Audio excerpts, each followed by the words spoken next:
Bonjour à tous et bienvenue dans cette nouvelle vidéo du podcast Le Pharmapreneur et plus particulièrement dans cette série de vidéos du quotidien d'un pharmacien, vidéo dans laquelle je te raconte mon quotidien en tant que titulaire de la pharmacie du Manoir, mais également mes interactions avec mes délégués commerciaux, avec mes collègues de la pharmacie, avec mon associé Marc-Antoine, avec mes partenaires et amis, soit de notre groupe de rétro des Avengers, soit des pharmacies satellites, Max et Hélène. Bref, mon quotidien, mes problématiques, mes solutions, le but, l'échange, discuter, échanger sur mes problématiques, les solutions que j'ai pu trouver.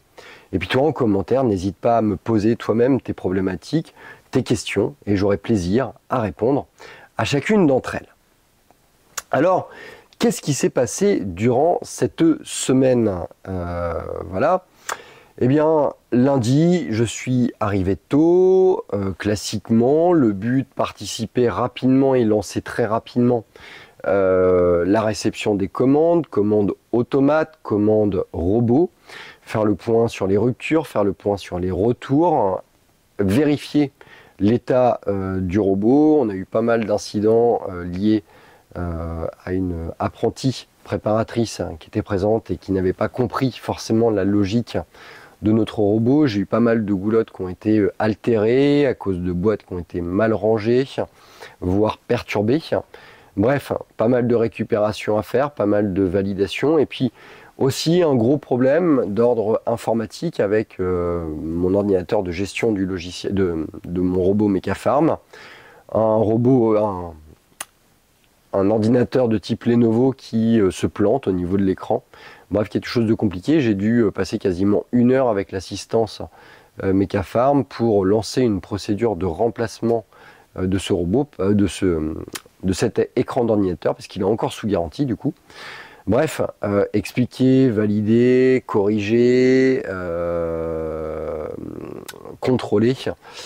T'es pharmacien, mais malgré tout, en fait, il faut être dans ce genre de choses, c'est-à-dire être un petit peu informaticien, un peu logisticien, de façon à ce que les choses, tout simplement, elles aillent plus vite. Alors, certains auraient la logique de dire je paye un service, donc je veux avoir l'entièreté du service. Alors, c'est un fait, je partage, il n'y a pas de problème là-dessus. Sauf que, en vérité, il y a un moment donné en fait, où le temps, effectivement, c'est de l'argent. Et que si jamais tu ne te retrousses pas les manches, c'est ton activité qui risque d'en pâtir et ça, personne ne te le remboursera.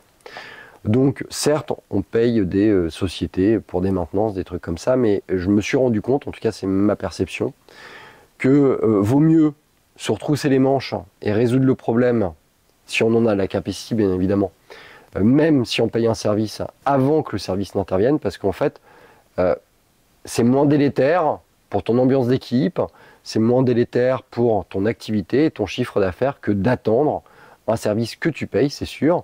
En plus, tu vas te mettre à râler parce que ça ne sera jamais assez rapide finalement. Donc, vaut mieux agir.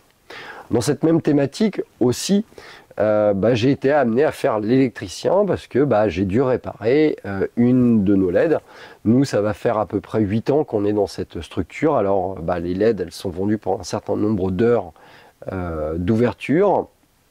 Et puis là, factuellement, elle commence à nous lâcher toutes plus ou moins. Alors, encore une fois, c'est de l'économie, c'est du temps. Une LED comme ça, quand tu regardes un petit peu sur Amazon, ça vaut 35 balles. Si tu demandes à un électricien, déjà le prix de la dalle LED, ça va pas du tout être la même. On est plutôt aux alentours des 70-80 euros. À ça, il faut que tu rajoutes la main d'œuvre. Et puis, il faut aussi que tu attendes que le technicien passe, tout simplement, parce que les électriciens se déplacer juste pour une LED, c'est parfois pas très intéressant. Ils vont faire ça entre 2 chantiers. Puis, résultat des courses, c'est ton espace de vente qui va être noirci, qui va pas être agréable. L'expérience patient va pas être bonne. Ou si c'est des LED à l'intérieur, c'est ton travail qui va pas être agréable parce que tu vas être dans une espèce de semi-obscurité. Bref, j'en ai commandé une, tout simplement. Et puis, j'ai fait un petit peu de travail d'électricité avec un débranchement de l'ancienne dalle LED, un rebranchement de la nouvelle dalle, trouver des passes-câbles chez Leroy Merlin par exemple, pour aller une installation. Le but, c'est que tout simplement, en fait, ça soit opérationnel le plus rapidement possible, confortable pour mes patients, confortable également pour mon équipe, parce que là, on était sur l'espace de vente, et que je trouve qu'il n'y a rien de plus désagréable que de travailler dans une semi-pénombre. L'après-midi, normalement je devais aller faire un rendez-vous chez Volkswagen parce que mon Tiguan est en rade. Malheureusement, au moment où j'allais à Leroy Merlin, Volkswagen m'a téléphoné, ils ont eu un problème de serveur, c'est un truc qui arrive. On a donc décalé le rendez-vous à jeudi, c'est pas grave. Ça m'a permis de faire d'autres choses. De toute façon, l'après-midi, elle a été relativement dense. Pas mal de commandes à valider, pas mal de factures également à valider. Des papiers à préparer également dans le cadre d'une rupture anticipée, 2 contrats pour un apprenti préparateur. Je te reparlerai un petit peu plus en évoquant la journée du mardi.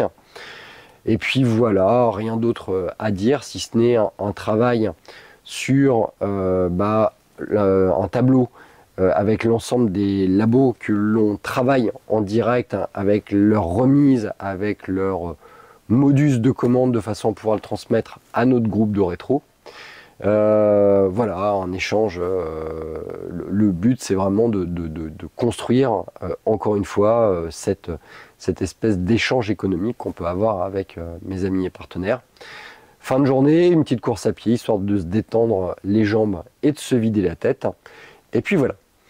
En ce qui concerne la journée du mardi, ça a été une journée, je dirais somme toute, relativement normale, dans le sens où elle a commencé donc par une petite visite au marché pour faire le remplissage tout simplement du marché, discuter, rencontrer des patients, etc. Du comptoir, de l'administratif, des sécus, de la mutuelle. Voilà, la préparation également de l'entretien qu'on devait faire, du moins qu'on va faire après le mardi après-midi avec Elisabeth pour clôturer son contrat d'apprentissage parce que Elisabeth elle a eu du mal à s'intégrer au sein de notre équipe et ça n'a pas matché malheureusement. C'est des choses qui arrivent.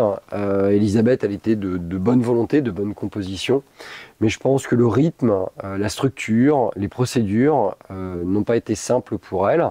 Ça n'a pas été évident et puis elle arrive dans une période où factuellement ça commence à être déjà extrêmement dense et c'est que le début. Donc on a préféré couper, je dirais, notre relation le plus tôt possible avant que la relation devienne véritablement délétère. J'ai eu un rendez-vous également avec la structure Adilis. Le but de ce rendez-vous avec la structure Adilis, c'était tout simplement d'échanger avec Adilis sur la formation qui a été réalisée en partenariat avec eux sur la gestion des conflits au comptoir, faire un petit peu le point, voir s'ils ont été contents, ce qui reste à faire et ce qui va être fait, préparer également la future réunion qu'on va avoir sur le congrès des pharmaciens qui aura lieu à Lyon dans quelques jours. Voilà, donc un échange et puis aussi préparer le futur de notre relation avec Adilis. Donc pour le coup, ce qui a été décidé, c'est que sur la fin de ce semestre, eu égard à un certain nombre de projets que je suis en train de mener avec Marc-Antoine, je vais être un observateur, un vérificateur, je vais apposer ma validation, mon regard, mon échange sur un certain nombre de projets et début 2026, on partira sur la création d'une structure sous forme de 10 micro-formations d'1 heure orientées sur la délégation de tâches, délégation d'un certain nombre de fonctions, de tâches, d'apprentissage pour les équipes pharmaceutiques, donc les pharmaciens adjoints, mais également les préparateurs. À titre d'exemple, il va y avoir un module sur ce qui représente en fait l'économie active d'une pharmacie, de façon à ce que tout le monde comprenne bien qu'est-ce qui génère finalement le chiffre d'affaires d'une pharmacie et qu'est-ce qui fait les salaires d'une équipe, parce que je pense qu'il faut comprendre comment ça fonctionne pour savoir pourquoi on travaille tout simplement. Il va y avoir par exemple des modules sur le fait de bien gérer un laboratoire, bien gérer un rendez-vous laboratoire, bien gérer ses stocks, etc. Les procédures sur le recrutement pour les entretiens de femmes enceintes ou les entretiens antalgiques, leur intérêt également. Bref, un ensemble de micro-formations d'1 heure, pas plus, pour former les équipes et surtout, en fait, permettre aux équipes, aux adjoints ou aux préparateurs de dire à leurs titulaires il y a cette formation et avec cette formation, vous pourrez me confier un certain nombre de missions qui vous feront gagner du temps pour allouer votre temps entrepreneurial sur des missions à plus forte valeur ajoutée encore. Donner de la compétence, donner de la transversalité, c'est le but de cette formation qu'on va mener avec Adilis, de façon à faire en sorte que le métier de la pharmacie il évolue, bien évidemment, et dans le bon sens. On a également été visiter avec Marc-Antoine une maison, tout simplement. Pourquoi on a été visiter une maison avec Marc-Antoine? C'est une maison qui est située juste derrière la pharmacie. On s'y intéresse. Pourquoi? Parce que la pharmacie, elle évolue même très bien, on va dire, et qu'on a toujours besoin de place. Cette maison, elle peut nous servir pour 3 types de projets. Le premier projet, je dirais le plus bateau, c'est un financement par notre SCI et une mise en location classique. En gros, on capitalise sur le dos de notre SCI sur un bien immobilier et puis on pourra le revendre au moment où on partira d'ici ou pas. Voilà, ça nous fera une rente. Ça, c'est le premier levier, c'est peut-être le moins intéressant. Le deuxième levier, c'est de le faire louer, ce bien donc acheté par la SCI, mais le faire louer par la pharmacie pour en faire les locaux administratifs, stockage, salle de pause, salle de réunion, bureau aussi.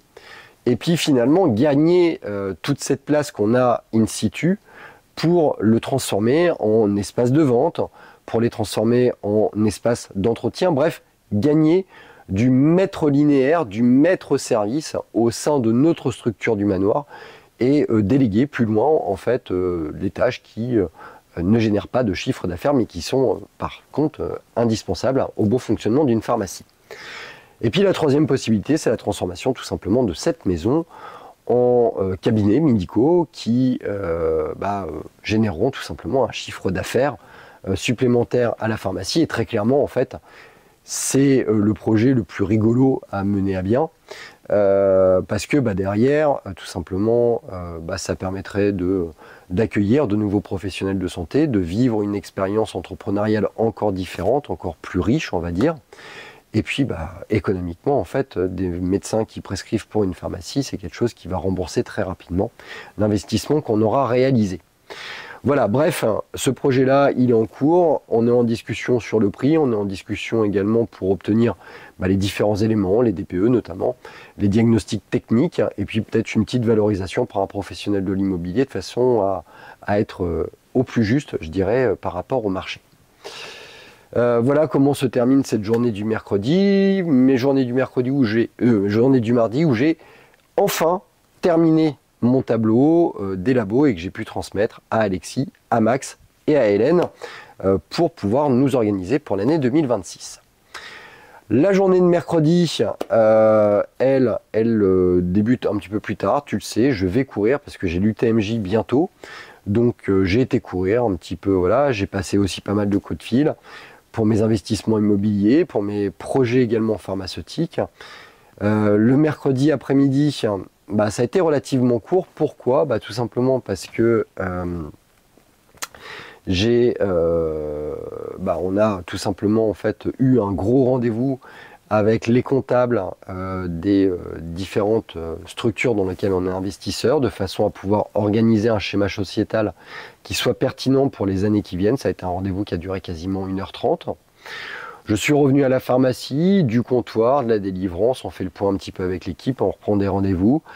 J'ai refixé notamment le rendez-vous avec notre prestataire Winpharma pour l'installation du nouveau matériel informatique pour les nouveaux postes, tout simplement. Donc positionné aux alentours le 23 octobre, tout simplement.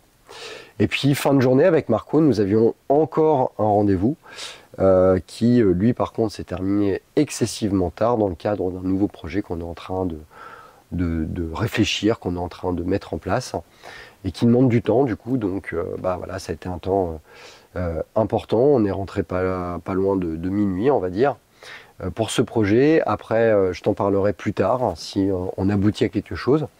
Mais en tout cas, c'est quelque chose de très intéressant qu'on n'a jamais fait et voilà, j'aurai plaisir à t'en parler le temps venu. Jeudi pour ma part, jeudi matin, course à pied, ensuite pharmacie, ensuite rendez-vous à Volkswagen pour le dépôt de mon Tiguan. Je saurai plus tard qu'en fait j'ai eu des problèmes de bougies d'allumage qui seront réparés pour le vendredi matin, donc je me débrouillerai pour y aller. Le vendredi après-midi, j'ai audité 2 candidats pour notre pharmacie, un pharmacien d'industrie qui souhaite se reconvertir en officine et donc qui a besoin de faire un stage de 6 mois au sein de notre structure.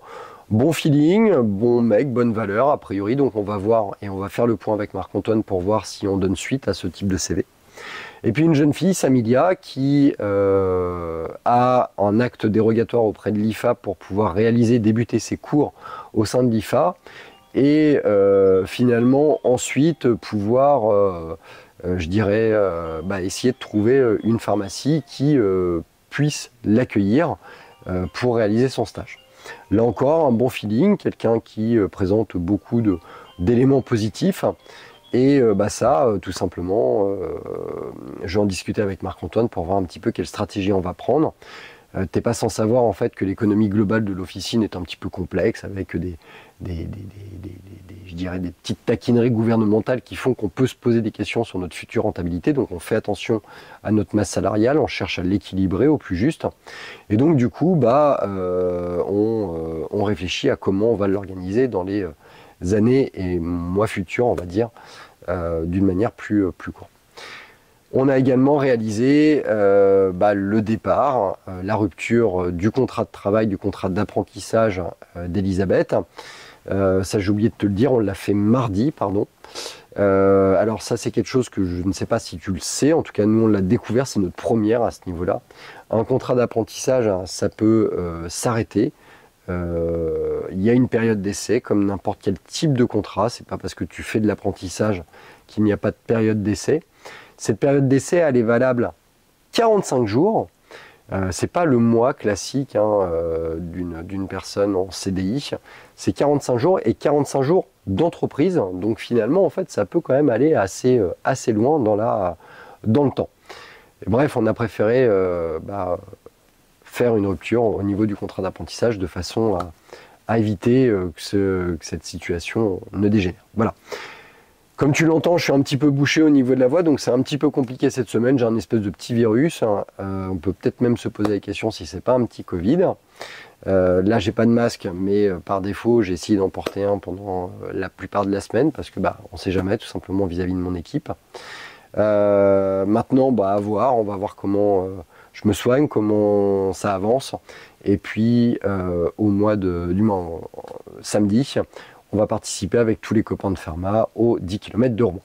Voilà, je te souhaite une bonne fin de journée, une bonne fin de semaine et je te dis à très bientôt pour une prochaine vidéo sur ton podcast, Le Pharmapreneur, le seul podcast où l'on parle d'entrepreneuriat et de gestion officinale. À très bientôt.